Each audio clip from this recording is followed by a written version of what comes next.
কেমন লাগছে এটা? না সত্যিই খুব সুন্দর। পেয়ারাগুলি পেয়ারাটা অনেক ছোট কিন্তু সেই তুলনায় অনেকটা মিষ্টি। আর বীজগুলি এত সব দিকে সফট, নরম আছে, কিন্তু বাচ্চারাও খেতে পারে বলো, ডাসা খুব। খুবই সুন্দর। আসেন এইদিকে আসেন। আজকে আমি আপনাদেরকে দেখাবো বা জানাবো থাই 7 পেয়ারা সম্পর্কে কিছু ভালো মন্দ কথা, যেগুলি আপনাদের মনে এতদিন ভুল ধারণা ছিল, আমারও মনে কিছু ভুল ধারণা ছিল। সেই বিষয়ে আজকে আমি বিস্তারিত আলোচনা করব। আর থাই 7 পেয়ারার একটি পেয়ারার ওজন কতটুক হয় সেই বিষয়ে আপনাদের দেখাবো, আর কেটে দেখাবো। আমার বাড়িতে আজকে নার্সারিতে চারা কিনতে এসেছে অনেকে, তাদেরকে খাওয়াবো এবং তারাই বলবে, আমার কথা ছাড়ুন, তারাই বলবে ভালো মন্দটা। যদি ভালো লাগে ভালো কথা, যদি খারাপ লাগে খারাপ কথা। আসুন সেই থাই 7 আমার বাড়িতে যে গোরো ব্যাগের মধ্যে ছোট ছোট চারা আছে সেখানে আপনাদের নিয়ে আসি। আসুন এইদিকে দেখুন, আমার বাড়িতে এই ছোট ছোট গোরো ব্যাগের মধ্যেই 4 থেকে 5টি করে পেয়ারা ধরে আছে। আসুন এইদিকে দেখুন, এই দেখুন পেয়ারাটা কিন্তু ডাসা হয়ে গেছে। তবে সবার আগে আমি একটা কথা সবাইকে আমার জানানো খুব প্রয়োজন, এই গোরো ব্যাগে এই গাছে যদি 4টি পেয়ারা থাকে তাহলে কিন্তু পেয়ারার সাইজ বড় হবে না। কেন বড় হবে না? এইটুকু মাটিতে আর কতই বা খাবার পাবে? পেয়ারার সাইজগুলি কিন্তু খুব ছোট। আজকে আমি ওজন করব। থাই 7 পেয়ারা কিন্তু সাইজে অনেক বড় হয়। কেন বড় হতে পারেনি? খুব অল্প জায়গায় এ কিন্তু খাবার পায়নি, তাই বড় হতে পারেনি। যদি আজকে ওজন করে 100 গ্রাম এই পেয়ারাটির ওজন হয়, তাহলে আপনি মনে করবেন যখন বাড়িতে আপনি রোপণ করবেন তখন এই পেয়ারাটির ওজন হবে কম করে 200 গ্রাম, মানে ডবল হবে। বুঝতে পেরেছেন? দেখুন প্রতিটি গাছে পেয়ারা ধরে আছে। এই গাছে পেয়ারা আছে, এই গাছে পেয়ারা আছে, এখানে 2টি পেয়ারা ছিল। আমি আমার নার্সারিতে যারা চারা কিনতে আসছিলো ওদের আমি খাইয়ে দিয়েছি, ওরা বলেছে নাকি খুব সুন্দর। আজকে আপনাদের সামনেই আমার বাড়িতে যারা এখন চারা কিনতে আসছে ওরা খাবে, খেয়ে বলবে কেমন লাগে। আর আমি এই কিচেন ওয়েট মেশিন দিয়ে ওজন করে আমি দেখাবো আপনাদের। দেখুন এই গাছও দেখুন, একটি ছোট্ট গাছে বন্ধুরা কিভাবে পেয়ারা ধরে আছে। এই পেয়ারাগুলির সেটের হার এত বেশি, তার না আপনি না দেখলে বিশ্বাস করবেন না। এইটুকু গাছে কত সুন্দর পেয়ারা সেট হয়ে গেছে। 4টে 5টা 6টা করে একটি গাছে পেয়ারা সেট হয়ে গেছে। প্রতিটা গাছে দেখুন এর মধ্যেও কিন্তু পেয়ারা রয়েছে, কোনো গাছ মিস আপনি পাবেন না।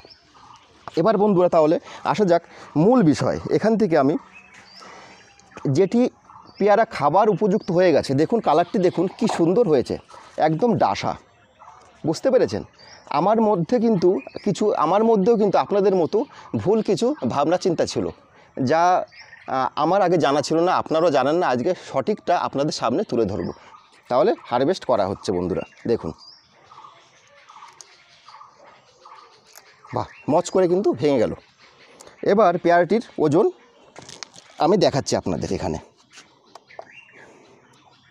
তবে আমি আগেই বলেছি পেয়ারাটির যদি 100 গ্রাম ওজন হয় তাহলে আপনি মনে করবেন যখন বাড়িতে রোপণ করবেন ডবলেরও বেশি ওজন হবে। কারণ এইটুক মাটিতে দেখুন, এইটুক মাটিতে এতগুলি পেয়ারা কী আর ওজন হবে? দেখুন পেয়ারাটির ওজন হয়েছে 80 গ্রামের কাছাকাছি। তাহলে এখন এই পেয়ারাটি কাটা যাক। আসুন এইদিকে আসুন, এখানে আমি প্লেট রেখেছি, প্লেটে কাটা হবে পেয়ারাটি।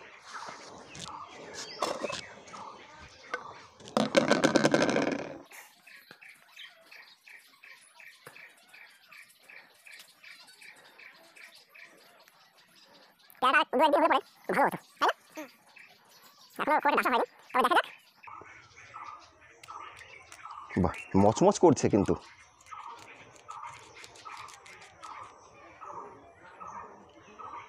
বাহ, দেখা যাক এর মধ্যকার কী পরিস্থিতি।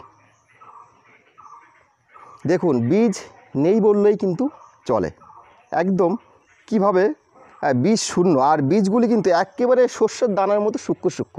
আমি আগে এটা শুনেছিলাম এবং পরে যখন আমি আমার বাড়িতে থাই 7 পেয়ারাগুলি আমি কাটি বা দেখি, তারপর আমি সম্পূর্ণ বিশ্বাস করি যে এর মধ্যে কিন্তু যে বীজগুলি একেবারে সূক্ষ্ম সূক্ষ্ম বীজ, সরিষার দানার মতো। এখন তাহলে আমি এটিকে 4 টুকরো করব। আমাদের নার্সারিতে যারা চারা কিনতে আসছে তাদেরকে খাওয়াবো এবং আমি খাবো, খেয়ে আপনাদের এর সম্পর্কে যারা নার্সারিতে চারা কিনতে আসছে তারাই বলবে ভালো মন্দ বিষয়ে।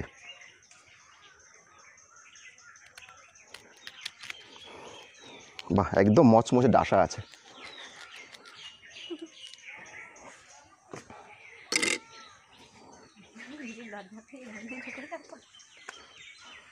এই নাও একটা নাও তুমি, নাও একটা, না আর একটা নাও। এটা শেষ করি। আচ্ছা আচ্ছা ঠিক আছে, নাও একটা তুমি নাও।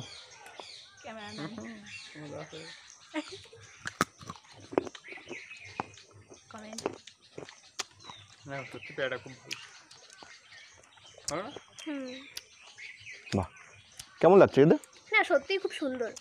আচ্ছা আচ্ছা, আর দেখো বীজগুলি কেমন দেখেছো? অনেক ছোট ছোট।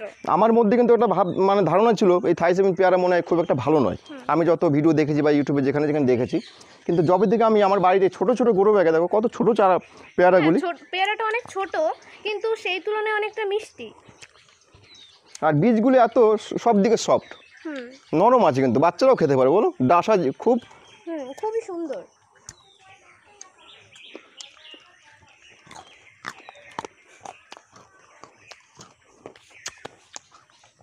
তাহলে বন্ধুরা, যদি আপনারা থাইসেমিন বাড়িতে পেয়ারা চারা লাগাতে চান, এটা কিন্তু থাইল্যান্ডের জাত, যদি আপনারা এই পেয়ারা বাড়িতে রোপণ করতে চান তাহলে অবশ্যই একটি করে রোপণ করুন।